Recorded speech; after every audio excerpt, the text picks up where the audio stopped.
طيب. Good morning and welcome. It is a great pleasure to welcome you all to the second session of our research training course, brought to you by King Fahd Specialist Hospital Dammam, Research Executive Administration of King Khalid Medical City, and the E1 Health Cluster. My name is Dr. Iman Nasim, and I am the IRB Chair of King Fahd Specialist Hospital Dammam. Today, we will continue with the first module, Research Ethics, and presenting our second lecture, which is entitled Research Ethics During COVID-19 Pandemic. It will be presented both by me and by our distinguished guest speaker, Dr. Mohammed Zuhair Al-Qawi, the head of the Research Ethics Monitoring Office at the National Committee of Bioethics. We will start with my brief introductory talk.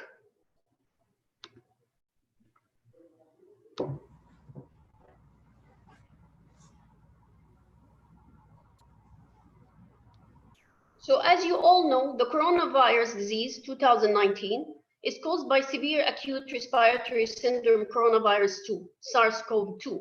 The outbreak was identified in Wuhan, China in December 2019. The World Health Organization declared it a pandemic on 11th of March. And as of 4th of May 2020, more than 3.5 million cases have been reported, resulting in around 250,000 deaths and more than 1.1 million recoveries. This has led to a surge in research publication concerning COVID-19. We are approaching 1,500 recorded publications. And this has also led to multiple research funding opportunities in the Kingdom of Saudi Arabia, which includes funding opportunities from King Abdulaziz City for Science and Technology, Ministry of Health funding for research on COVID-19, King Saud University Initiative for COVID-19 research projects, and more. This has led to investigators, researchers, and institutions to really try their best to come up with good research projects. And this has led our research ethics committees, ethical reviews board, and institution reviews board to be faced with a very big surge of studies that has led to many questions from both sides. These questions are regarding where, how, and what can we do to really facilitate such studies. From the researcher side, the main question that comes in their mind is, do I really need to submit to the IRB? How can I have free time? And they are requiring me to fill a lot of papers. In the end, I will be asked more and more unrelevant questions.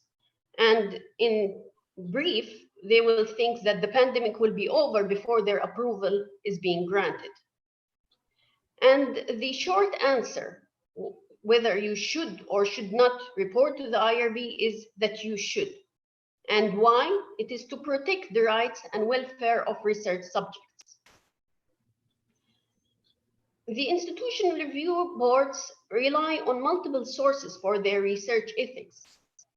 If you had the chance to join us yesterday for Dr. Salwa Sheikh's talk about the history and the milestones in research ethics, you will know that these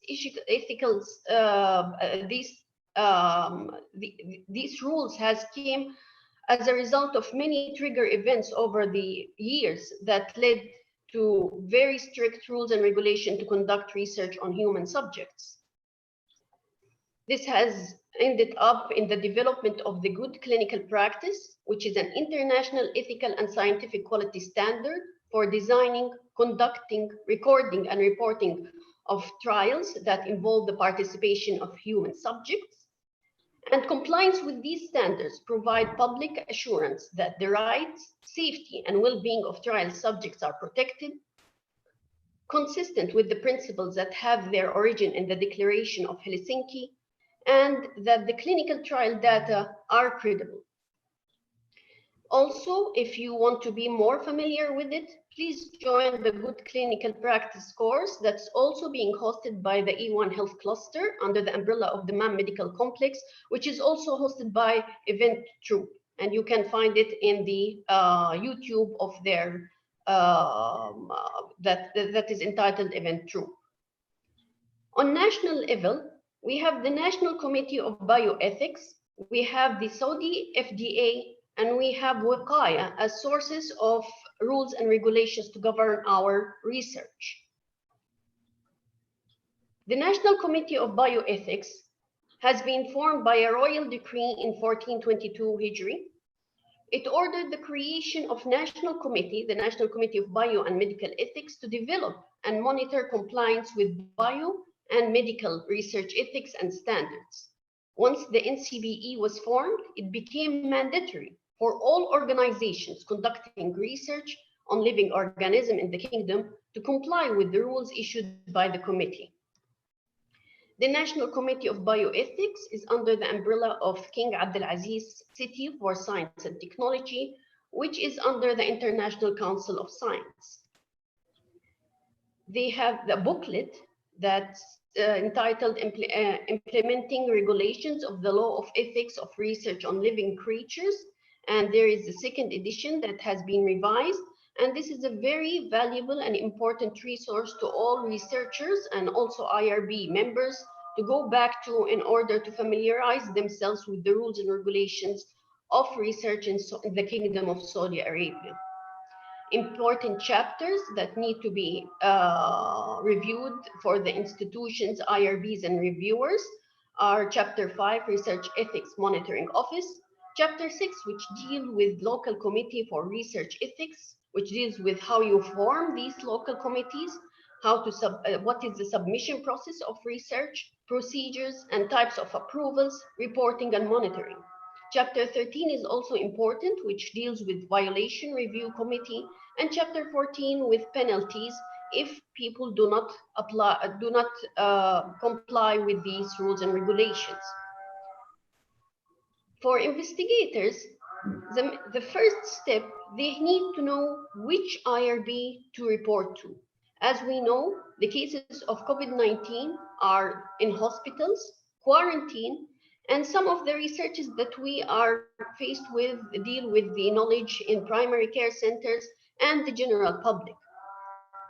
Not all of these places have a very well-defined IRB to go back to. That's why the Ministry of Health and the General Director for Research and Studies has divided the IRBs to be local IRBs, collaborative IRB, and all reporting to a central IRB. And this has been divided into the 3 areas of the Kingdom of Saudi Arabia. In the Eastern Province, it's King Fahd Specialist Hospital. In the Central region, King Fahd Medical City. And in the Western region, it is King Abdullah Medical City in Mecca. For the investigators, Chapter 7, which is dealing with informed consent, is very important. We are seeing a lot of surveys that needs a very brief introductory consent.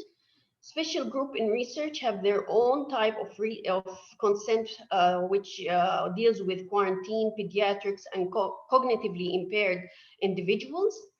And also, it is very important to know how to minimize the risk of infection during taking of these informed consents.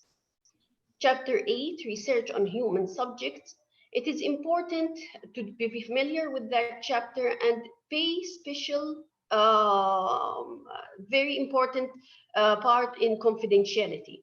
We are seeing that a lot of the research that we are having now is conducted over social media, and this has the potential of breaching of confidentiality in a very big way. So it's very, very important to pay attention to that. Research on special cases, as you know, patients who are under quarantine are usually considered vulnerable groups, as well as people who are in intensive care units, which are cognitively impaired. Also, you will be facing some of the participants are children, and also they are considered as vulnerable groups as well. The National Committee of Bioethics has just published guidelines for research on living creatures in epidemics, pandemics, and emergencies. And this is going to be covered by our distinguished speaker.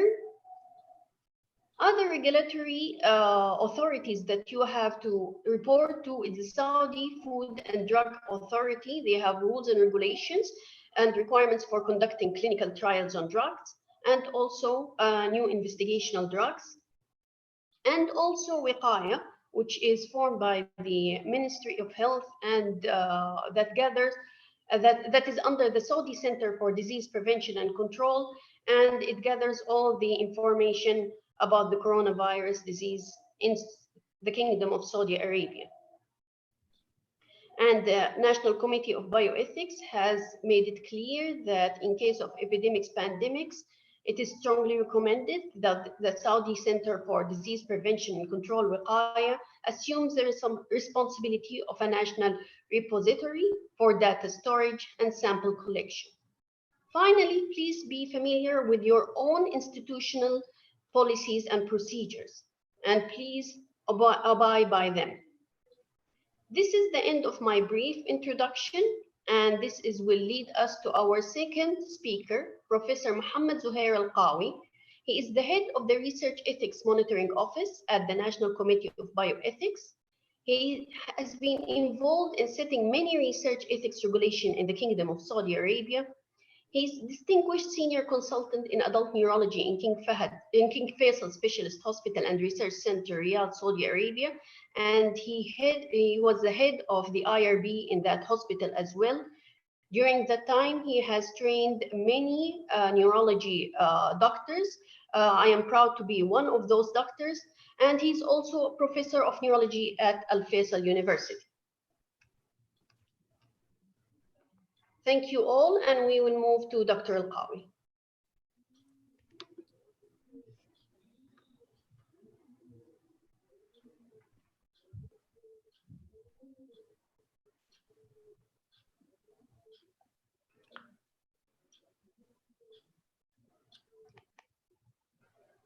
Bismillah ar-Rahman ar-Rahim. Can we switch the...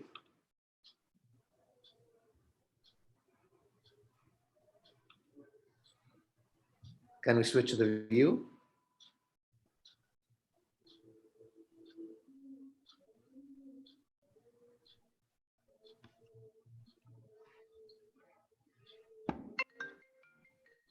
If you can please just share your screen with us.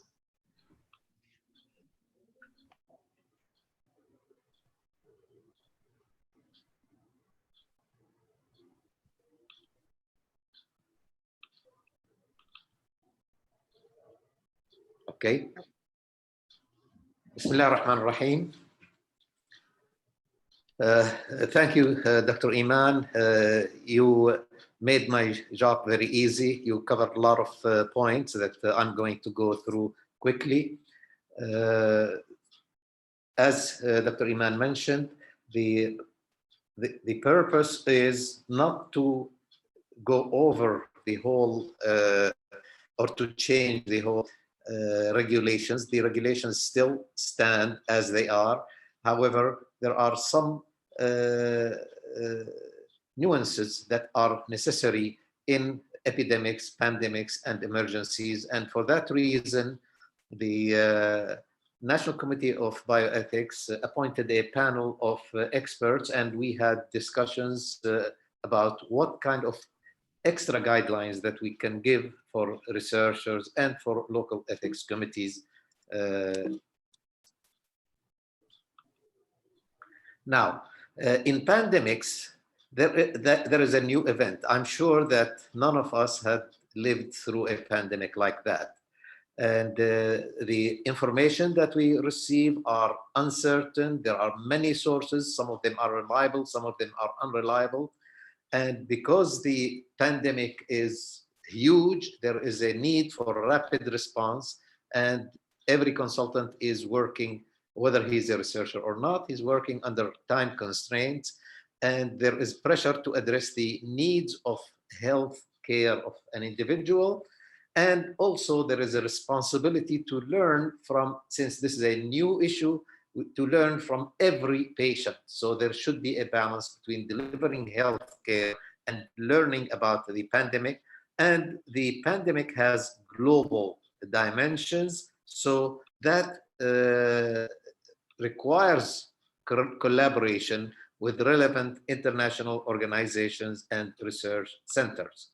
Now, how the ethical issues arise here, like Dr. Iman mentioned, that during taking care of the patient or research participants, we have to remember always that he has rights. When what the research is doing is trying to extract information that will do good to the community. However, it shouldn't transgress over the participants' rights. The stakeholders in this issue were mentioned by Dr. Iman. We have the researchers, and we have the healthcare organizations delivering care, and we have the IRB local ethics committee who are overseeing the research that is being done.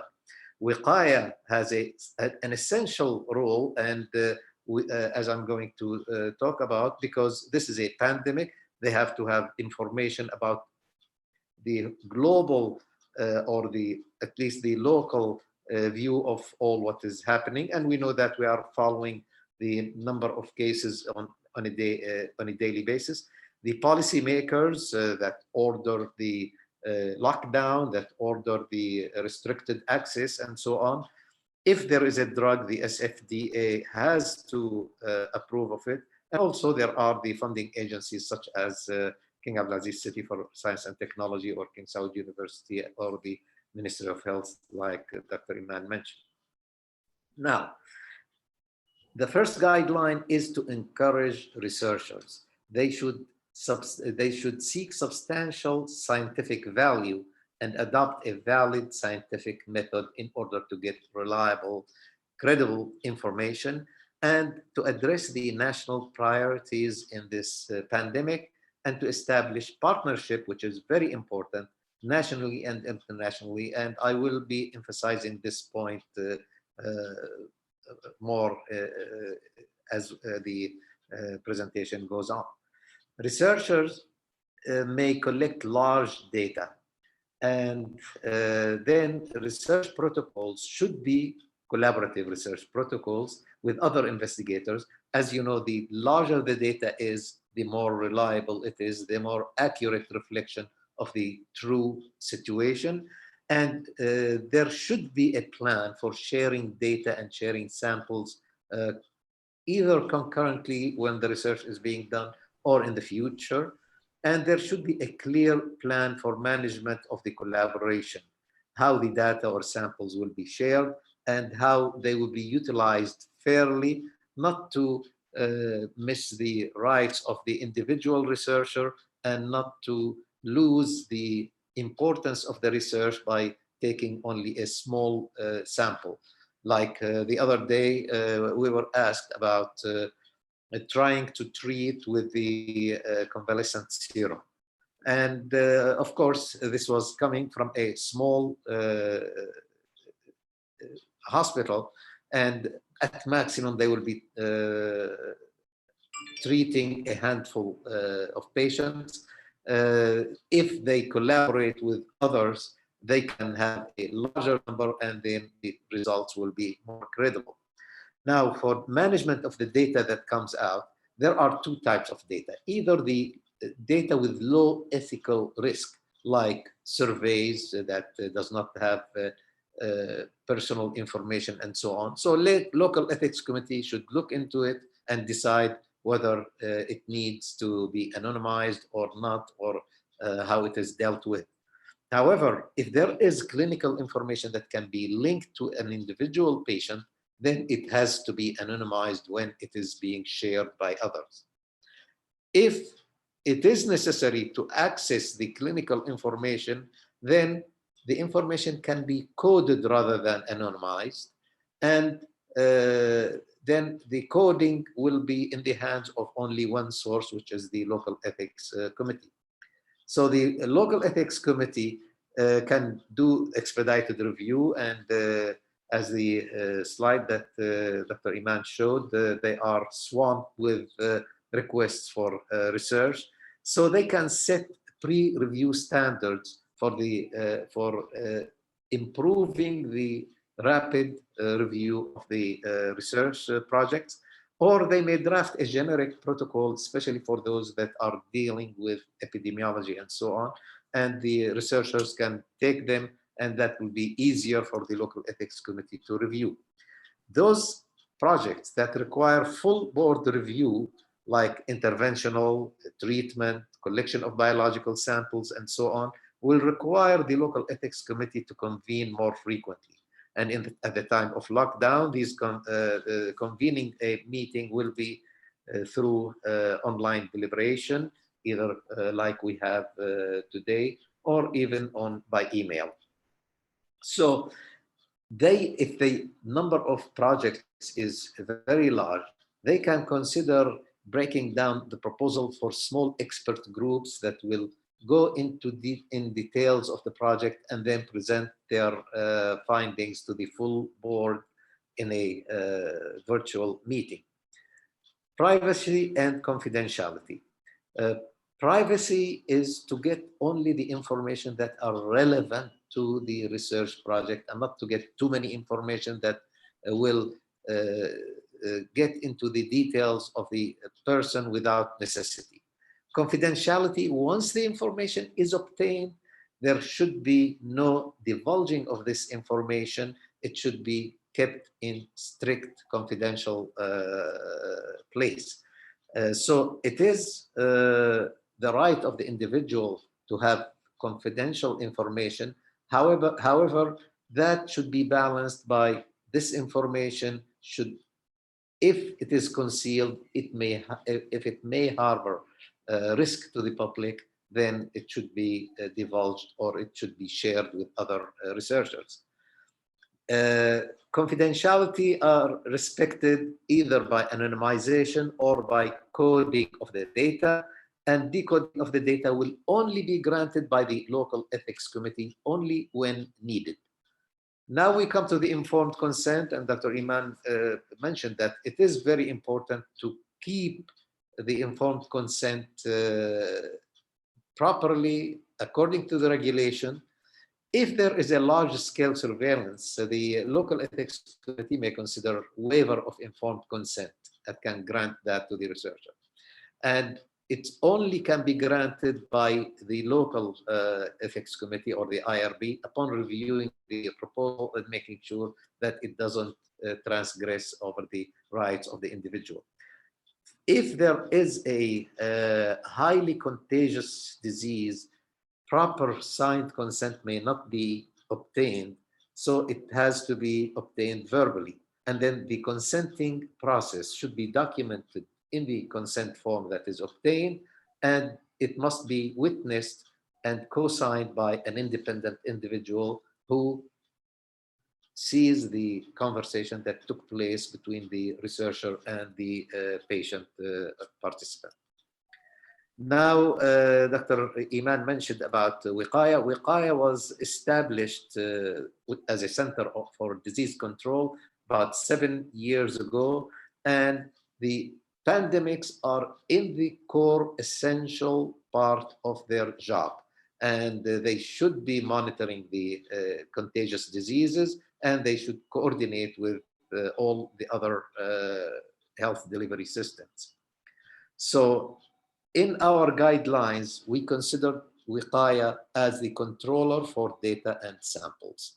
And they should have an online registry for research proposals and studies on the pandemic, and they must protect the privacy and confidentiality, and to eliminate the conflict of interest, and to protect especially the rights of vulnerable individuals and groups, and to avoid unnecessary multiple sampling or sample collections. As I mentioned, there might be about 5 hospitals in a city that all are collecting data or collecting samples for the same purpose. They should be collaborating and they should be collecting these samples. Once we have large body of evidence, then we have more credible evidence. And to ensure that the infrastructure and competency requirements in each institution that is delivering the care. What is the responsibility of the research institute? That they should make sure that the research activities during the epidemic is well planned, well prioritized, and well coordinated within the institute or with other institutes, and facilitated in an efficient, responsive manner, so the researcher may not wait for approval until the epidemic is over. The standard operating procedures in the institutions should facilitate collaboration and communication with the national bodies such as Ministry of Health, Wiqaya, Saudi FDA, research centers, hospitals, universities, I'm sorry, to avoid unnecessary duplication of efforts and to explore nationwide capacities where the more funding and emphasis will be given to the bigger and more competent institutes, and efficient utilization of the available resources. Institutions for healthcare delivery always are faced with this, and we have seen that all over the world, for compassionate use of drug administration. Some hospitals have a rule for compassionate use of drug. Compassionate use is to use a drug in a pre-approval in a dire situation. Let's say, for example, that there is a drug that hasn't been shown to be effective in this pandemic, but there is some evidence from animal studies, from cellular studies, and so on, that it might be helpful. So healthcare professionals may be tempted to give that drug as a compassionate use in such situation, or repurposing of an approved drug. And it was very clear when chloroquine and hydroxychloroquine were talked about.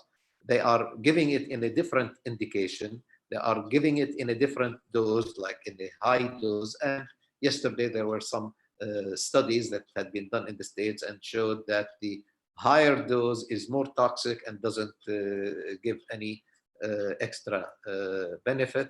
And the lower dose does not show really a good clinical effect anyway. So what are the pros for compassionate use of drug? It offers desperate patients earlier access to a drug. Like if in the future remdesivir is proven to be effective, which I don't think that it will be very highly effective, then those patients who had taken it as a compassionate may have earlier access and may have benefited. Well, that remains to be seen. What are the cons for using it as a compassionate?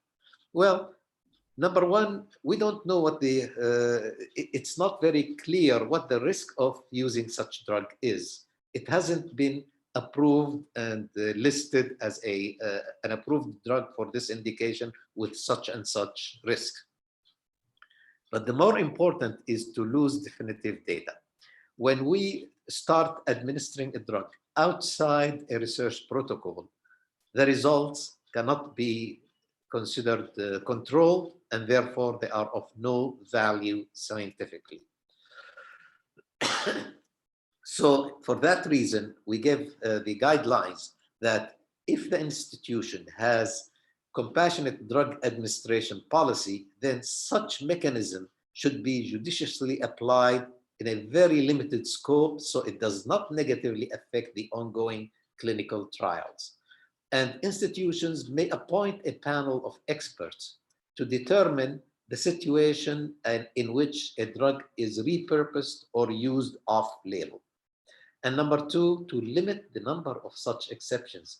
If you give exception right and left, then you are losing the opportunity to gain the information from utilizing this drug.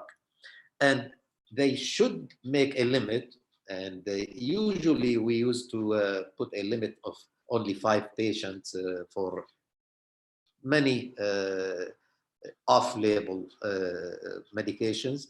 If it is exceeded, then a research protocol should be presented to the IRB in order to do it.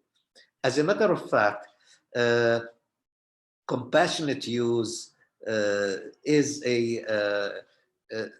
in general, is a controversial issue for people who are not in the healthcare delivery system. However, for physicians and so on, we know that in many situations, we find that we need to use a drug off-label, sometimes because the drug will never be labeled for that indication, although we know that it is very effective from many studies. Dr. Iman knows that, for example, in multiple sclerosis, we use certain drugs that are off-label because there is a similar drug that will do the same effect at a less expensive manner. For people who are outside the healthcare delivery, they think that physicians are doing excessive control over the treatment of the patients, and they should not be putting their own ideas into the treatment. They should be strict into applying evidence-based. I think that compassionate use is very important part of the healthcare delivery, but it should be judiciously used. This is the end of my presentation. Thank you for inviting me.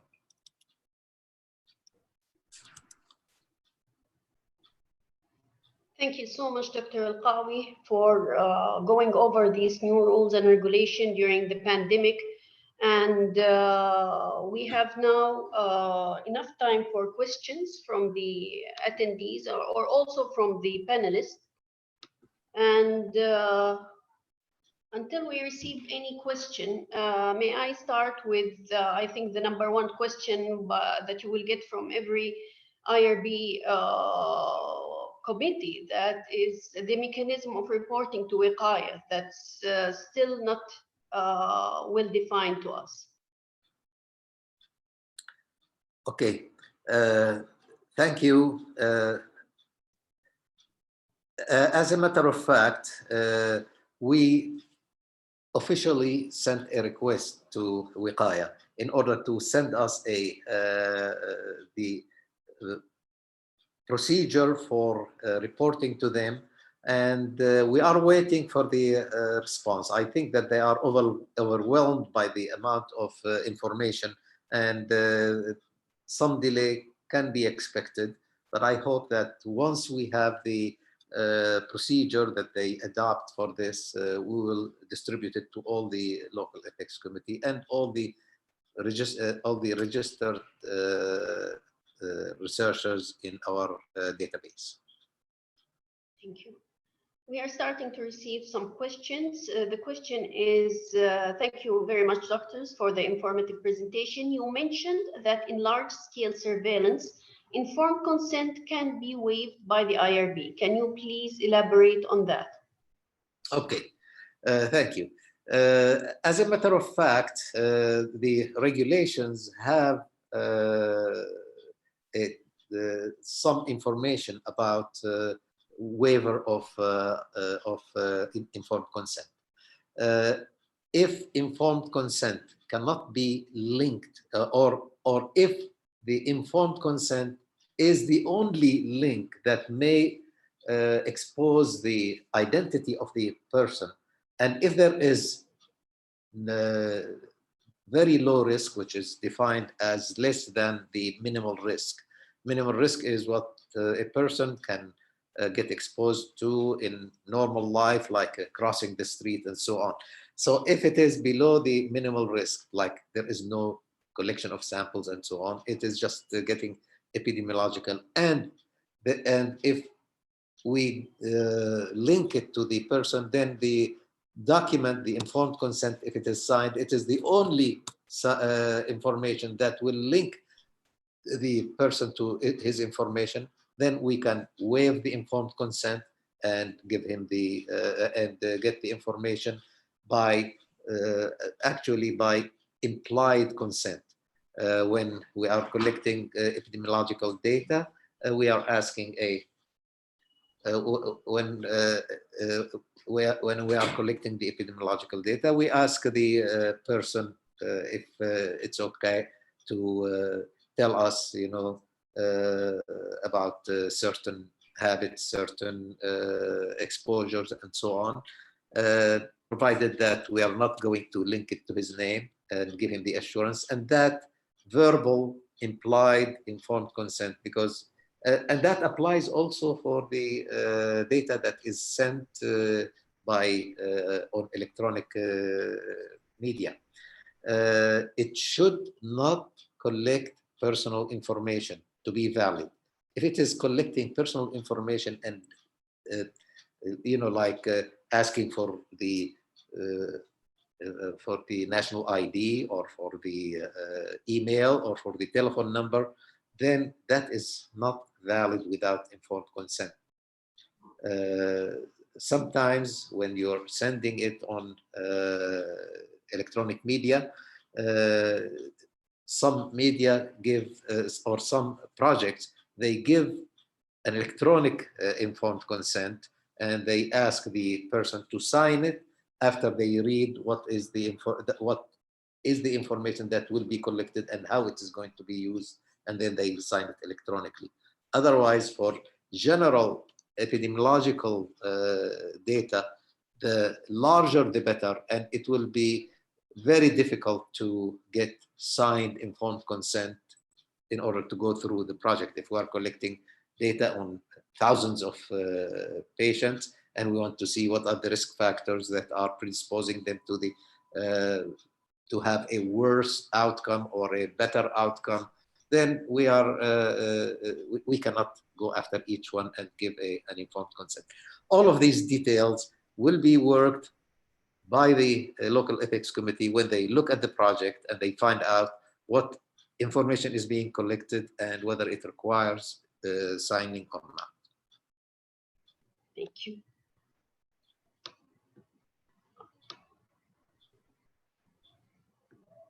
I don't see any other questions from the attendees or also the panelists. I'm sure that also having Dr. Al-Qawi with us is really a great opportunity to ask about all the daily struggles that we have in the IRBs, that all these questions that comes and arise to us.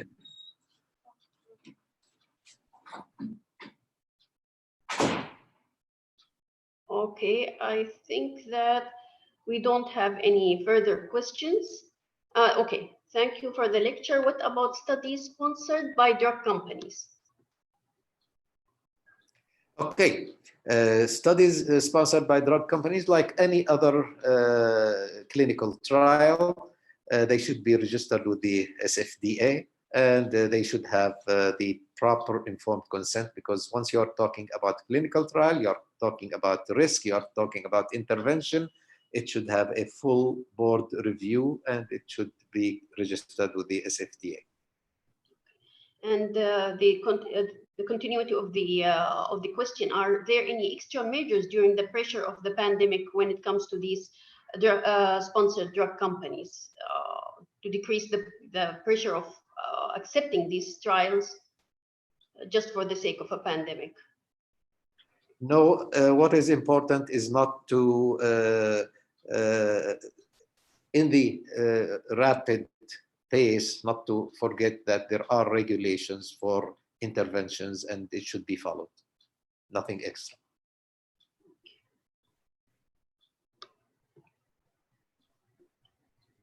There is another questions from our side, is the role of the central IRB and the local IRBs, and whether I mean it's not. I mean this also comes to us from a lot of researchers, that if a research is approved by a central IRB, should a local IRB not be sought or not? And from my experience, it's first look at the central IRB approval letter, because some of these approval letters says very well that if we grant you an approval, This does not mean that you don't go to your local IRB, and the foreseeing of and monitoring of the data should be done by your local IRB. So anything else that you can add, Dr. Al-Qawi, regarding this matter?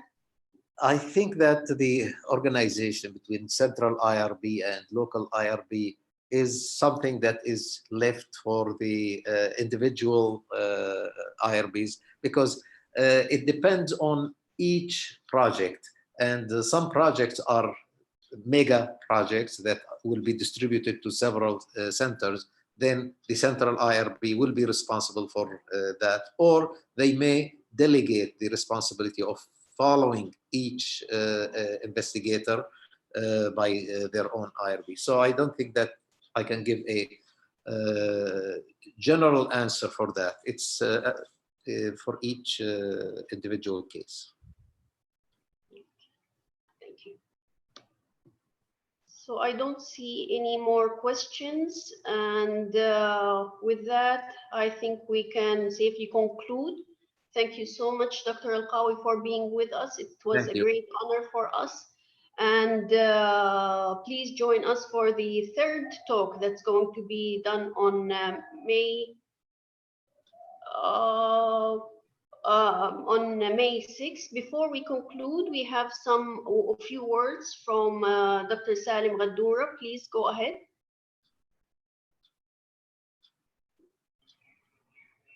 He is with us in the panelists. Oh, can you hear me? Yes. Yes. Yeah, assalamu alaikum wa rahmatullahi wa barakatuh. Thank you, Dr. Qawi, for this nice presentation, and thank you for having you with us in this talk. Thank you. Yeah, you're welcome. So I just want to conclude with a few words regarding this series of webinars. This activity is an initiative from the E1 Health Cluster Research Administration. It will be a series of research education modules until the end of 2020. This module is covering the research ethics, and the last presentation will be next Wednesday with Ms. Lama. And after that, we will continue. We will move to the next module, and it will cover the biostatistics. Stay tuned and check Tرووب website for the upcoming webinars. And if you have any suggestion regarding future talks or modules, please don't hesitate to contact us. With this, I would like to say thank you everybody for attending. Thank you for our speakers for taking their time and being here and share the information with everybody. And last but not least, I would like to thank Tróوب for organizing this and taking the initiative to put this together for us in such a short time. Thank you so much.